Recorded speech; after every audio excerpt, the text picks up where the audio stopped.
காதலே உன் காலடியில் நான் விழுந்து விழுந்து தொழுதேன்.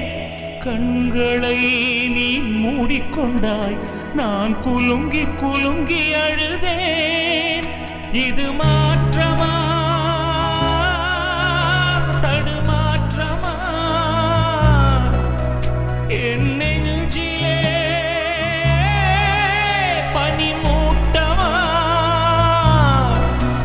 நீ தோழியா இல்லை எதிரியா என்று தினமும் போராட்டமா? என் காதலே என் காதலே என்னை என்ன செய்ய போகிறாய்? நான் ஓவியன் என்று தெரிந்தும் நீ ஏன் கண்ணிரண்டை கேட்கிறாய்? சிலுவைகள் சிறகுகள்